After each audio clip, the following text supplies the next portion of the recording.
Hi friends, welcome to అమ్మా kitchen. ఈరోజు మనము అన్నంలోకైనా చపాతీలోకైనా చాలా టేస్టీగా ఉండే బీరకాయ శనగపప్పు టమాటా కర్రీ అండి. చాలా టేస్టీగా ఉంటుంది. ఇందుకోసం ముందుగా 1/2 కేజీ బీరకాయలు, టమాటా, శనగపప్పు అండి. శనగపప్పును ఒక అరగంట పాటు నానబెట్టుకోవాలి. బీరకాయలను పొట్టు తీసి చిన్నగా కట్ చేసి ఉంచుకోవాలి.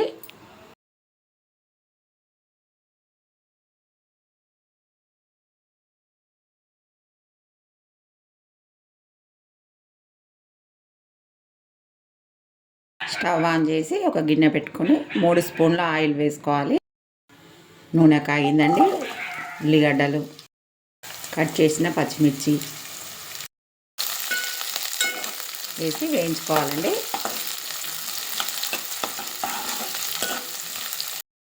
ఇప్పుడు ఇందులో 1 స్పూన్ జీలకర్ర, కరివేపాకు వేసుకోవాలి.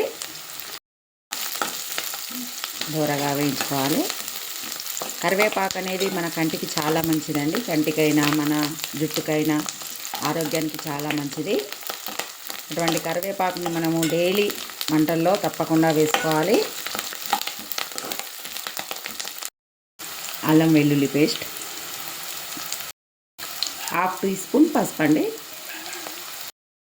బాగా కలుపుకొని గోధుమ రంగు వచ్చే వరకు వేయించుకోవాలండి.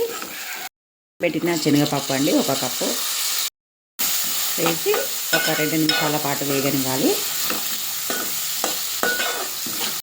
ఇప్పుడు ఇందులో కట్ చేసుకున్న బీరకాయ వేసి కలుపుకోవాలండి.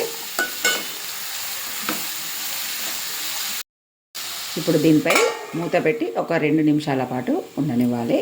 చిన్న మంట పైన మూత తీసి చూద్దాం. బీరకాయ ఇలా వేగాలండి.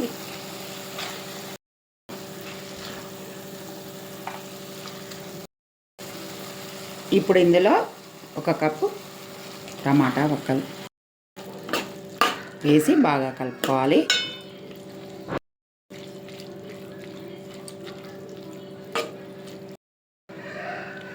ఇప్పుడు మూత పెట్టుకొని ఒక 2 నిమిషాల పాటు మగ్గనివ్వాలి.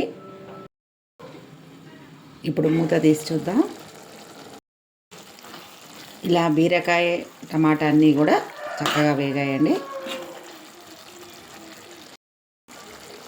ఇప్పుడు ఇందులో 1 స్పూన్ కారం, రుచికి సరిపడినంత ఉప్పు వేసి బాగా కలుపుకోవాలి.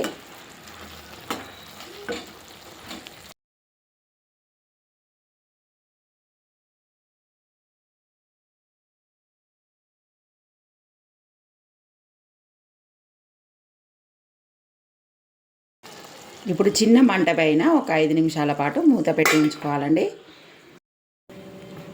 ఇప్పుడు మూత తీసి చూద్దాం.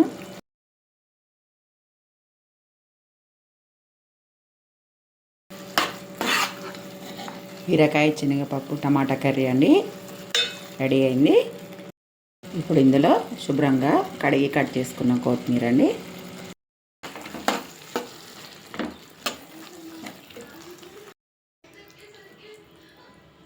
కర్రీ రెడీ అయిందండి. రైస్లోకైనా చపాతీలోకైనా చాలా టేస్టీగా ఉంటుందండి.